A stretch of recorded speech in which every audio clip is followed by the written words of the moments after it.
Plane crash पर उच्च स्तरीय समिति का गठन हो गया है। विमान हादसे की जांच के लिए इस कमेटी का गठन किया गया है। और सागर, सवाल भी मेरा लगभग इससे आपसे मिलता जुलता था कि यह कमेटी उन तमाम सवालों के जवाब क्या लगता है आपको ढूंढ पाएगी, जिन सवालों के जवाब न सिर्फ हम और आप कर रहे हैं, आज पूरा देश, पूरा विश्व कर रहा है कि चूक कहां पर हुई है। सागर कि बिल्कुल वैभव, ये आखिर अनहोनी कैसे हुई, लगातार इसकी जांच की जा रही है। इसलिए देश के गृह मंत्री अमित शाह जैसे ही यहाँ पर पहुंचे, तुरंत वो भी देखिए एयरपोर्ट की तरफ गए, फिर घटनास्थल वाली जगह पर आए, यहाँ पर जो तमाम अधिकारी थे उनसे भी मुलाकात किए, ये भी देखे कि आखिर कैसे यहाँ पर विमान जो है यहाँ पर आकर क्रैश हुआ। बड़ी बात यह है कि प्रधानमंत्री नरेंद्र मोदी भी बड़ी हाई लेवल मीटिंग करेंगे, तुरंत यहाँ पर पहुँचेंगे इसी घटनास्थल पर जहाँ पर देखिए दूर यहाँ पर विमान गिरा। अभी भी इमारत देखिए पूरी तरह से यहाँ पर काली यहाँ पर दिखाई दे रही है, अगल बगल की यहाँ पर दीवारें यहाँ पर गिरी हैं, जो देखिए बाउंड्री वॉल है। और जहां पर विमान फंसा था वो भी देखिए पहली बिल्डिंग में आपको दिखा रहा हूं, उसी बिल्डिंग में 50 से 60 लोग रह रहे थे। इस पूरी बिल्डिंग में देखिए लगभग 400 से 500 लोग यहां पर रहते हैं, जो भी डॉक्टर इंटर्न है, जो कि यहाँ जो सिविल हॉस्पिटल बताया जा रहा है उसके तमाम डॉक्टर्स भी यहाँ पर रहते हैं। तो ऐसे में वैभव देखिए बहुत बड़ा नुकसान हुआ है देश को, और इसीलिए प्रधानमंत्री नरेंद्र मोदी भी यहाँ पर जब पहुंचेंगे तो जाँच का दायरा और भी तेजअप किया जाएगा, और भी यहाँ पर बढ़ाया जा रहा है लगातार कि जल्द से जल्द इस बात की जाँच हो कि आखिर ये लापरवाही, ये बड़ी चूक आखिर हुई कहाँ पर। क्योंकि जैसे ही देखिए विमान वहां से लैंड किया, विमान में पूरी तरह से फ्यूल भरा हुआ था, और फ्यूल टैंक देखिए जैसे ही आगे की ओर बढ़ा, गर्मी का बहुत ज़्यादा थी। तापमान इस समय लगभग देखिए अभी 30 के ऊपर जा चुका है यहाँ पर, जहाँ पर मैं खड़ा हूँ अहमदाबाद का। जैसे जैसे दिन ढलेगा अंदाज़ा लगाइए क्या गर्मी रहेगी यहाँ पर, और यही वजह है कि जैसे ही विमान यहाँ, और इसीलिए देखिए जब जैसे ही विमान यहाँ पर पहुँचा, फ्यूल पूरी तरह से भरा था। ये देखिए यहाँ पर ये क्रैश यहाँ पर किया। अब यहाँ पर देखिए धीरे धीरे हलचल अब बढ़ने लगी है, क्योंकि 6:15 का वक्त हो चुका है। अब आगे अब प्रधानमंत्री नरेंद्र मोदी जैसे ही यहाँ पर पहुँचेंगे, वो भी यहाँ पर जायज़ा लेंगे कि आखिर कैसे ये बड़ी और दुखद घटना हुई है। क्योंकि कई ऐसे लोग हैं जो देखिए अपने घर की तरफ जा रहे थे, कई लोग ऐसे हैं जो रिश्तेदारों के यहाँ जा रहे थे, कई ऐसे बच्चे हैं जो पढ़ाई करने के लिए लंदन जा रहे थे। तो कई सारे सपने टूट गए, कई सारे अपने छूट गए इस पूरी देखिए दुखद घटना में। और अब कैसे अब देखिए उन लोगों को राहत पहुंचाई जाए, कैसे उन्हें हिम्मत दी जाए, क्योंकि जब प्रधानमंत्री नरेंद्र मोदी यहां पर पहुंचेंगे तो वो उन परिजनों से भी मुलाकात करेंगे वैभव महिमा, जिन लोगों ने अपनों को यहां पर खोया है, जो लोग यहां पर रो रहे हैं, मुलाकात करने वाले। एक और सवाल ये बताइए कि जिन लोगों जो मृतक है उनके परिवार वालों के डीएनए का सैंपल लिया गया है, तो आप ये बताइए कि रिपोर्ट कब तक आ सकती है, इसके बारे में क्या जानकारी है? देखिए अभी क्या है कि महिमा, अगर हम बात करें तो जिन 81 शव की देखिए यहाँ पर पहचान यहाँ पर की गई है। अभी धीरे धीरे देखिए शव का जो आंकड़ा है लगभग 265 यहाँ पर बताया जा रहा है। तो डीएनए सैंपल यहाँ पर सभी के लिए जाएंगे, डीएनए सैंपल यहाँ पर मांगे भी जा रहे हैं। कई ऐसे शव हैं जो देखिए बहुत ना बुरे कंडीशन में, और इन्हीं एम्बुलेंस के माध्यम से एक बार आइए मैं आपको तस्वीरें दिखाऊँ। देखिए लगातार इसी तरह से एम्बुलेंस के माध्यम से लगातार जो भी डेड बॉडीज़ हैं उन्हें यहाँ पर पहुँचाया जा रहा है सिविल हॉस्पिटल की तरफ। गुजरात के देखिए तमाम यहाँ पर स्वास्थ्य कर्मी को भी अलर्ट मोड पर रख दिया गया है। अस्पतालों को भी पूरी तरह से कहा गया है कि आप तैयार रहिए, क्योंकि अब हालांकि देखिए लोग बचे तो नहीं हैं, लेकिन कैसे डीएनए टेस्ट उनका किया जाए, कैसे देखिए यहाँ पर अगर कुछ भी अगर बचा हुआ है तो कैसे देखिए उसको दोबारा से अब यहाँ पर पाया जाए। तमाम देखिए ये जो डॉक्टर्स हैं, जो एम्बुलेंस कर्मी हैं, वो भी लगातार एम्बुलेंस लेकर यहाँ तैयार बैठे हुए हैं। भैया कितने लोगों को आप लेकर गए हॉस्पिटल तक? 10 लोगों को। जिन 10 लोग को आप लेकर गए, क्या सभी की डेथ हो चुकी थी? हाँ, डेथ हो गई। किस कंडीशन में बॉडी थी, क्या बताएंगे? पूरी जल रही हुई, पूरी तरह से जल रही है। क्या जिन लोग यहाँ से जा रहे हैं उनकी बॉडी पहचान में नहीं आ रही है क्या? थोड़ी नहीं, कोई भी नहीं, कोई भी पहचान में नहीं आ रही है।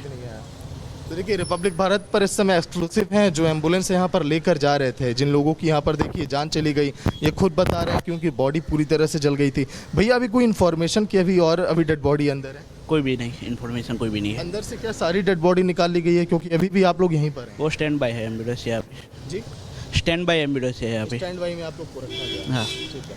सर आप भी इसी टीम का हिस्सा है? साथ में ही हम दोनों से साथ में ही आप लोग। तो अभी तक क्या कंडीशन अभी लग रही है जहाँ पर लोग अस्पतालों में लेकर जाएं, परिजन वहाँ पर पहुँच रहे हैं, क्या अभी वहाँ पे हाल है? वहाँ का सर अभी हमको कुछ पता नहीं, हम यहाँ पे ही बैठे, सुबह रात से यहाँ पे ही हम लोग। कल से आप लोग? हाँ यहाँ पे ही। अभी कुछ बोला गया है कि अंदर अभी शव अभी हो सकता है? तो होता है तो अगर वो लोग को बाहर निकाल के लाते हैं, लेकिन अभी कुछ लग नहीं रहा है अभी यहाँ पे कुछ।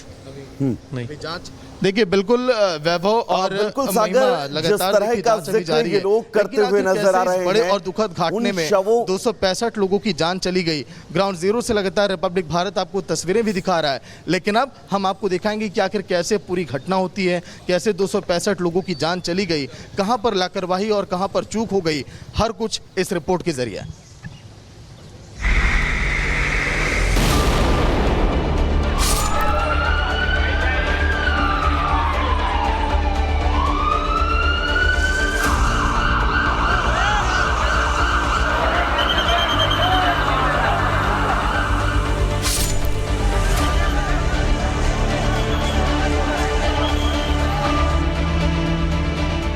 विमान हादसे का पहला सीसीटीवी फुटेज सामने आया। नॉर्मल टेक ऑफ करते दिखा विमान। उड़ान भरते ही कुछ ही दूरी पर विमान क्रैश।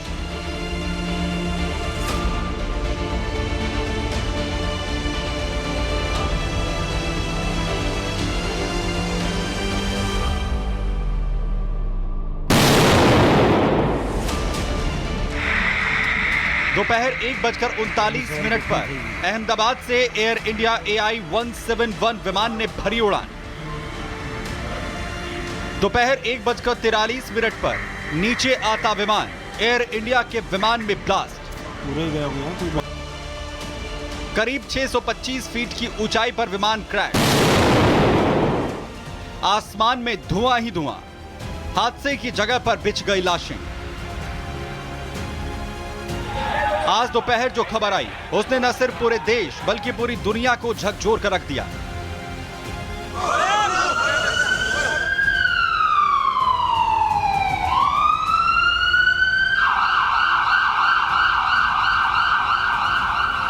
गुजरात के अहमदाबाद हवाई अड्डे के नजदीक दोपहर 1:38 पर एयर इंडिया का यात्री विमान दुर्घटनाग्रस्त हो गया।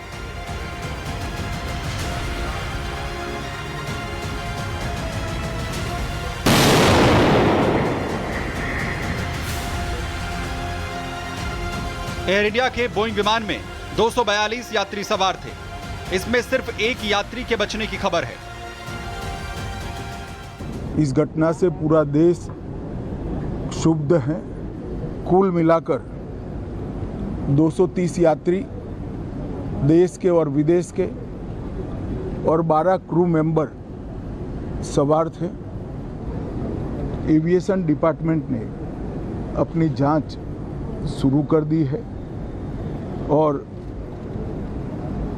जांच तेजी से आगे बढ़े इसके लिए भी एविएशन मंत्री जी ने सूचनाएं दी है। बताया जा रहा है कि टेक ऑफ के समय प्लेन क्रैश होकर बीजे मेडिकल कॉलेज के हॉस्टल की बिल्डिंग से टकराया। उस वक्त हॉस्टल में सैकड़ों छात्र खाना खा रहे थे। विमान धमाके के साथ बिल्डिंग पर गिरा और आग की बड़ी लपटें उठी। इमारत भी हादसे से पूरी तरह तहस नहस हो गई। बाहर निकला तो मैंने देखा कि आवाज, जोर से आवाज आया विंग्स का, फिर पूरा धुआं भर गया। लोग यहाँ से भगदड़ मचुरा मलबा बिखरा हुआ, आग लगी है, पूरा धुआं गुब्बारा है, कुछ भी दिखाई नहीं दे रहा, समझ में नहीं आ पा रहा था क्या है। मैं यहीं मेरे ऑफिस में बैठी थी, जैसा धड़ाका हुआ मैं वहाँ ऑफिस से वहाँ गई। बहुत बड़ा प्लेन क्रैश हुआ था, तो बहुत धुआं और आग लगी थी। जो डॉक्टर्स के फ्लैट थे उनको बहुत डैमेज हुए हैं। एयर इंडिया प्लेन क्रैश में गुजरात के पूर्व मुख्यमंत्री विजय रूपानी की भी मौत हो गई। रूपानी लंदन में अपने बेटे और पत्नी से मिलने जा रहे थे। हादसे की खबर सुनकर उनके परिवार में हाहाकार मच गया। भाजपा और गुजरात सरकार में भी तमाम लोगों ने उनके निधन पर शोक जाहिर किया। हमारे नेता पूर्व मुख्यमंत्री श्री विजय भाई रूपानी भी इसी फ्लाइट में अपने परिवार को मिलने के लिए जा रहे थे। वो भी इस हादसा का शिकार हुए हैं।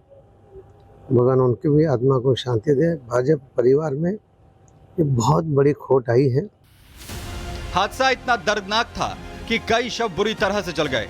अब शवों की पहचान डीएनए से होगी। हादसे के बाद यात्रियों के रिश्तेदारों को बुलाया गया है। उनके जो सगे हैं, नजदीक के सगे हैं, उनसे रिक्वेस्ट है कि डीएनए टेस्टिंग की व्यवस्था हम लोगों ने बीजे मेडिकल कॉलेज के कसौटी भवन में की है आप सबसे अनुरोध है, जिसमें खास तौर पे माता पिता अथवा उनके पुत्र पुत्री नजदीक के सगाओं में होते हैं, आपसे रिक्वेस्ट है कि आप डीएनए सैंपल के लिए कसौटी भवन में बनी हुई व्यवस्था पर अपने सैंपल दें, ताकि दुर्घटना के जो विक्टिम है उनका आइडेंटिफिकेशन जल्दी से हो सके। एनडीआरएफ, बीएसएफ, सीआईएसएफ और सेना के जवान भी अहमदाबाद में हादसे वाली जगह पर पहुंचे। सेना के जवानों ने घायलों को अस्पताल पहुंचाने में मदद की। अहमदाबाद एयरपोर्ट के निकट विमान हादसे पर प्रधानमंत्री मोदी ने गहरा शोक जताया। उन्होंने कहा कि वो गुजरात के सीएम भूपेंद्र पटेल और अन्य मंत्रियों और अफसरों के संपर्क में हैं। घायलों के जल्द से जल्द उपचार का निर्देश दिया गया है। गृह मंत्री अमित शाह घटनास्थल पर पहुंचे और हालातों का जायजा लिया। आपको बता दें कि टेक ऑफ के बाद पायलट को खतरे का आभास हो गया था, इसीलिए टेक ऑफ के चंद सेकंड्स में पायलट ने मेडे कॉल किया। पायलट सुमित सबरवाल ने एटीसी को मेडे कॉल किया। मेडे कॉल का मतलब है यात्रियों के लिए बड़ा खतरा, जिसके बाद एटीसी ने फौरन संपर्क की कोशिश की, मगर एटीसी को पायलट की तरफ से जवाब नहीं मिला। टाटा ग्रुप ने मृतकों के परिजनों के लिए 1-1 करोड़ रुपए की मदद का ऐलान किया। वहीं विमान हादसे पर बोइंग कंपनी का बयान सामने आया।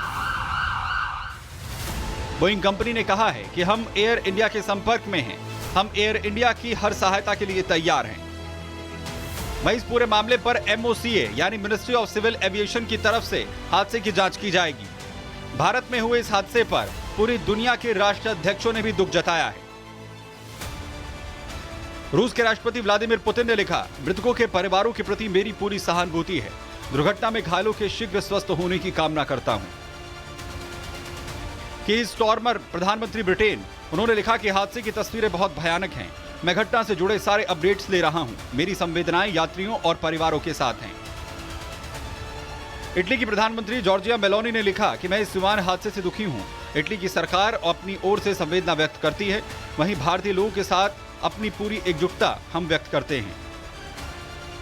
वहीं यूरोपीय आयोग के अध्यक्ष उर्सुला वॉन डेर लेयन ने लिखा कि अहमदाबाद हादसा एक भयावह दुर्घटना है। पीड़ित परिवारों और प्रियजनों के प्रति मेरी गहरी संवेदनाएं। यूरोप पीएम मोदी के साथ इस दुख की घड़ी में है। फ्रांस के राष्ट्रपति इमैनुअल मैक्रों ने लिखा कि हम इस विमान हादसे से भावुक हैं। मैं पीड़ित परिवार के प्रति संवेदना व्यक्त करता हूं। दुख की इस घड़ी में हम प्रधानमंत्री के साथ हैं। ब्रिटेन के राजा किंग चार्ल्स ने कहा कि हादसे से मैं और मेरी पत्नी बेहद सदमे में हैं। मेरी संवेदनाएं उन सभी देशों के साथ हैं जो इससे प्रभावित हुए हैं। मैं आपातकालीन सेवाओं के वीरतापूर्ण प्रयासों की सराहना करता हूं। वहीं मलेशिया के प्रधानमंत्री अनवर इब्राहिम ने लिखा कि मैं बहुत व्यथित हूं। दुख की इस घड़ी में मलेशिया भारत के साथ है। मैं प्रभावित लोगों के परिवारों के प्रति गहरी संवेदना व्यक्त करता हूं। विमान हादसे ने पूरी दुनिया को झकझोर कर रख दिया है। सवाल यह है कि आखिर टेक ऑफ से पहले विमान की चेकिंग नहीं हुई थी क्या? सवाल ये कि क्या इस विमान हादसे को महज टेक्निकल फॉल्ट कहकर खत्म किया जा सकता है? और सवाल ये कि इस विमान हादसे का गुनहगार आखिर किसे ठहराया जाएगा? Bureau report, Republic Bharat. देखिए, फिलहाल एक बहुत बड़ी खबर हम आपको बता रहे हैं। प्रधानमंत्री नरेंद्र मोदी 8:30 बजे अहमदाबाद एयरपोर्ट पहुंचेंगे।